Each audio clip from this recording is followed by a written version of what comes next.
I'm Lauren Davis, and I'm the curator at Louisiana's Old State Capitol, and I'm here to tell you a little bit about our exhibit that we have up this year called Louisiana's Lionhearted Ladies, Championing the Right to Vote.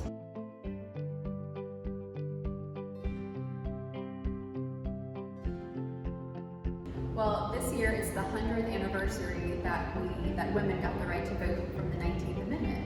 So that happened in 1920, and we decided to celebrate it this year. We're actually going to extend this exhibit through 2021 as a little special anniversary.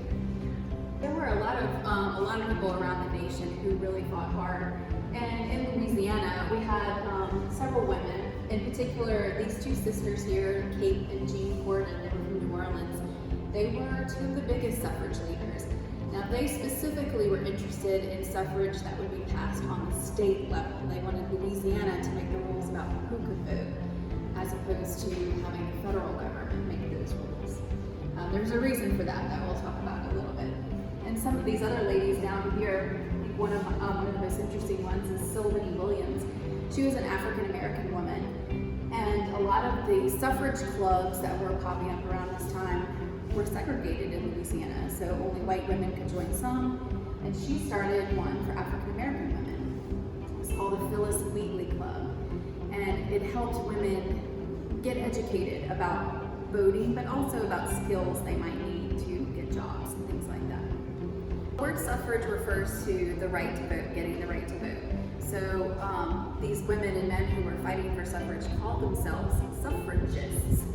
Now, some people who didn't like suffragist decided to use a word that they thought sounded bad, suffragette.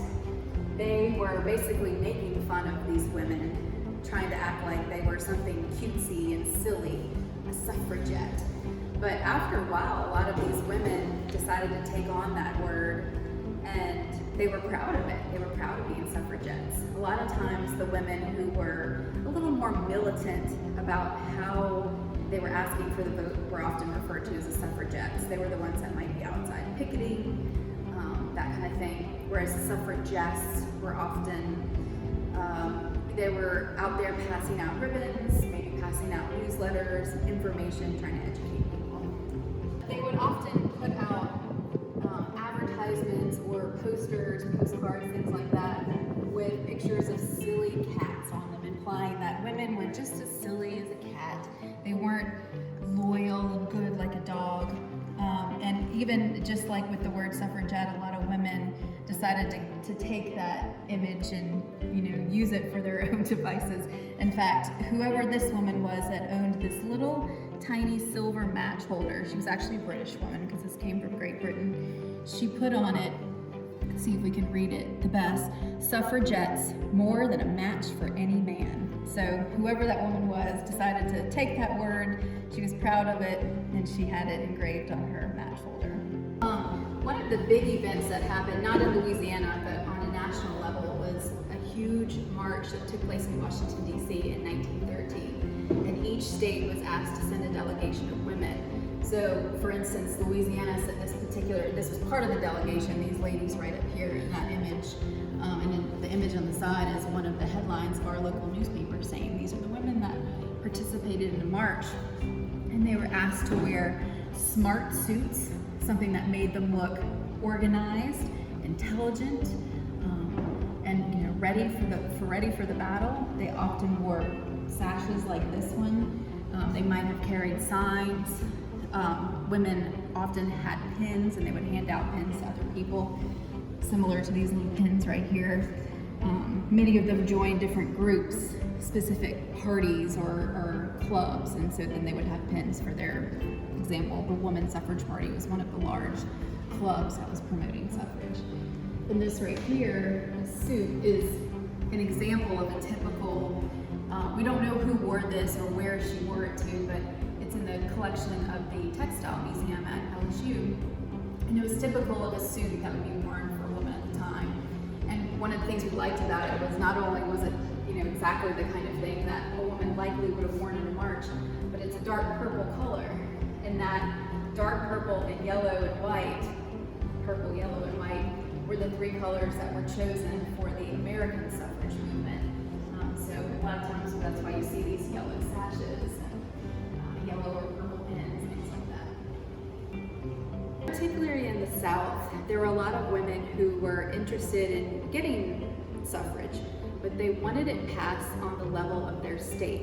So this meant that if Louisiana passed a state amendment, they could basically specify in their laws who could vote. So these women were interested in having only white women vote and leaving out the African American women. They had unfortunately done a pretty good job of stopping African American men from voting in the last few years by passing similar laws. So they were afraid that if a federal amendment was passed, then they would lose control over who they could allow to vote. The 19th Amendment was a federal amendment. They needed 36 states to vote for this, plus it had to get out of the House and Senate. So that it took a long time, but it finally happened in 1919. The U.S. House and the U.S. Senate passed it. Then they brought it up to a vote for each of the states. And in that instance, again, we needed 36 states. Was Louisiana one of the ones that voted for it? Unfortunately, no. Like many southern states, they decided they did not want the federal amendment.